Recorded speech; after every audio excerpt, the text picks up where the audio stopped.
King of the Hill might have the most anticipated revival out of any cartoon over the past few years, so it's a huge bummer that, judging from the previews, the animation is a downgrade from the original series. Dare I say mid. A recent clip from the upcoming season opened the floodgates for discourse, as no matter where you look on the internet, everyone is dunking on the animation. You can't escape it. It's got the same mass-produced animation quality every other Hulu animated series has. It's like when Arthur switched to Flash in later seasons. Gonna take some getting used to.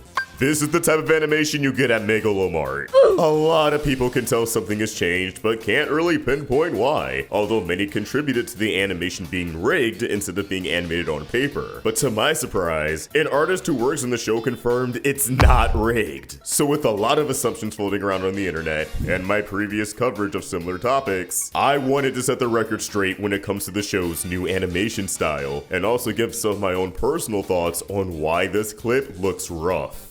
The aliens knew I was getting too close to the truth. To set the stage, I guess we should talk about how the original series was animated, and how that gave the series a lot of personality. King of the Hill's entire 13-season run on Fox was animated on paper, like most cartoons at the time, which means after they wrote, storyboarded, recorded, and put together an animatic, alongside a bunch of other art and production stuff, everything was then handed off to the animators, who animated it all frame by frame, drawing it on paper. For the longest time, shows animated on paper would use cells, clear sheets that characters and objects are drawn on, before being placed on top of illustrated backgrounds. And if that sounds time-consuming and expensive, it's because it was! Which is why a lot of productions started pivoting to inking and coloring everything in digitally. Still animating everything on paper, but scanning the frames and finishing the work on a computer, which as you can imagine has its advantages. King of the Hill flirted with digital animation around season 6 before fully committing in season 8. And aside from the show looking a little less softer with brighter colors, the animation itself largely remained the same. Now, what was really great about the era King of the Hill aired in was that job creep wasn't as big of an issue, and storyboards were pretty simple. Nowadays, they're basically keyframes, with everything superposed out, but back then, a little went a long way to convey an idea. And as a result, animators had a bit more freedom when it came to filling in the blanks, and interpreting how these characters should be brought to life. Like, look at Dale wiggling his fingers fast as hell here. He's going nuts! If this wasn't a retake, then I assume the storyboard artist indicated that this was supposed to be a little wiggle motion, but whoever animated this shot decided to go full steam ahead. It's these little moments of character acting that amped up the comedy and charm of King of the Hill. It factors into why it's animated instead of live action. A lot of this stuff wouldn't land in live action, not to mention the goldmine of expressions this show has given us. I also know timing is a huge factor in animation, and something I've seen artists express frustration over in recent years, as it's something that's out of their hands. If the timing's off, something you envisioned as snappy or physically impactful may just look kinda sluggish or generic, and in King of the Hill's case, the characters are gonna feel a little less alive.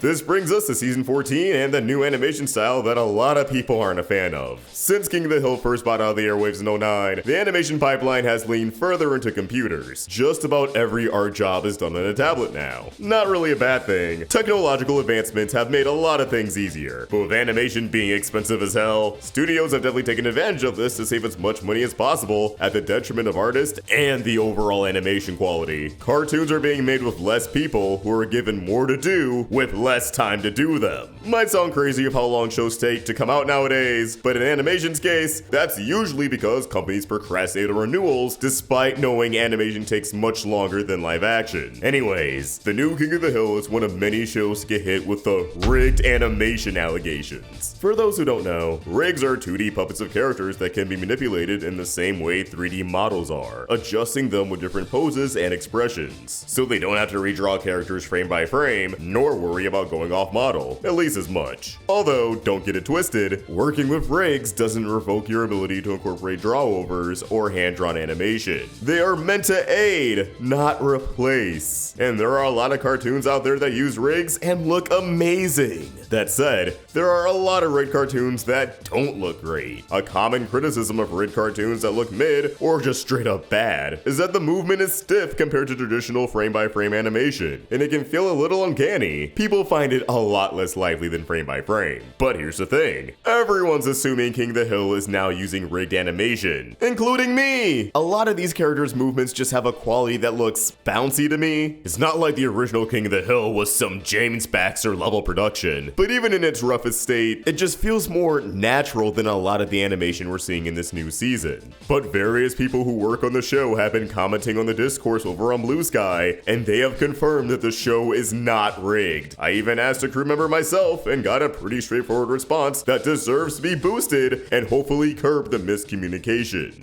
It's traditional animation. I believe the mouth charts are handled with a symbol because it makes them easier to revise if lines are changed. But the animation itself is handled like how traditional cell animation would have been, just drawn in harmony rather than on paper. That's right, King of the Hill didn't switch to rigs, they're just fully animating the series in Toon Boom Harmony instead of having the animation be done on paper and colored digitally, which honestly explains a lot to me as someone who prefers the former approach to full-on digital. For example, The Owl House is a show that features a couple of different animation studios. One of them animates on paper and the other animates on the computer. Neither uses rigs. And despite the art being rougher around the edges for the Rough Draft episodes, a studio who worked on the OG King of the Hill, by the way, I tend to prefer their work over Sugar Cubes, the studio that's completely digital. Their work is really smooth and clean, but to the point where it looks a little tween to me, man. It's something you can pick up on when you look at footage of the two studios side by side. Similarly, the animation for the new King of the Hill really sticks out because we have over a damn decade's worth of episodes animated on paper to compare it to. And to be honest, I just think Hulu cheaped out and didn't give them enough money, man. They know people will watch regardless. I mean, look at Hulu's other Fox revival, Futurama. These are undoubtedly the worst looking seasons of the show,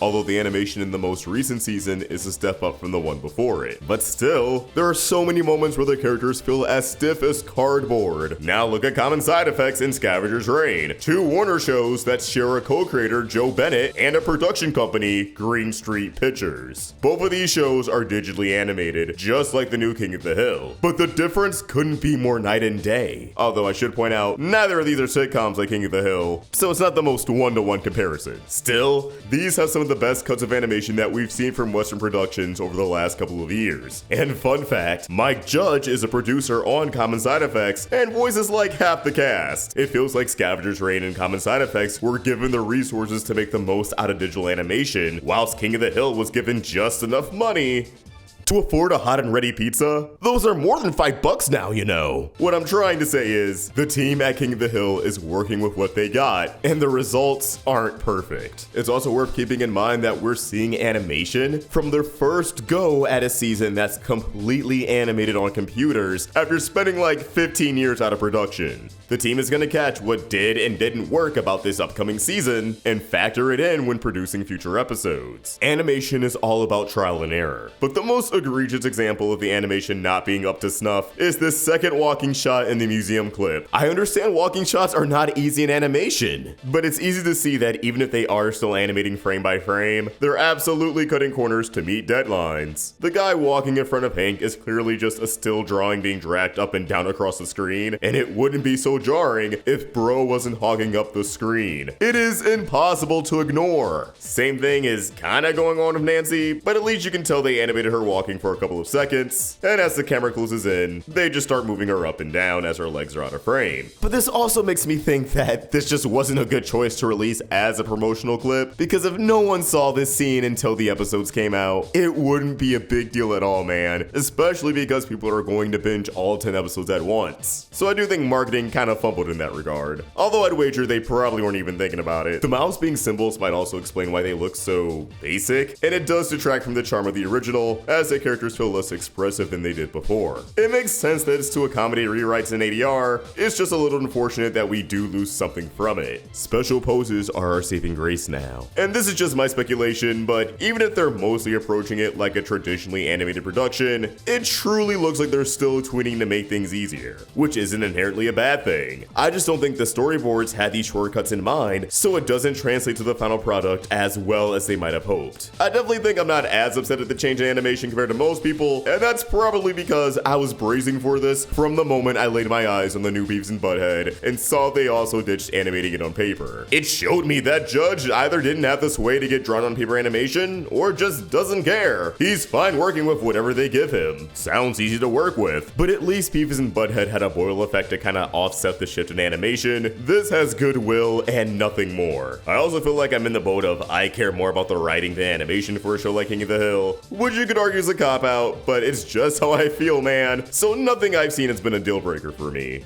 That said, I want to know what you guys think. Is the new animation style for King of the Hill a deal breaker for you, or did you not really notice and you find this whole discourse silly? No answers are wrong answers, so drop your thoughts in the comments down below, and keep the conversation going over on Twitter and Instagram at AllStrikeVox and at Roundtable Vids. If you enjoyed this video, please order a like and subscribe to the Roundtable for more cartoon content. Thank you for watching, and I hope you have an awesome day. Peace!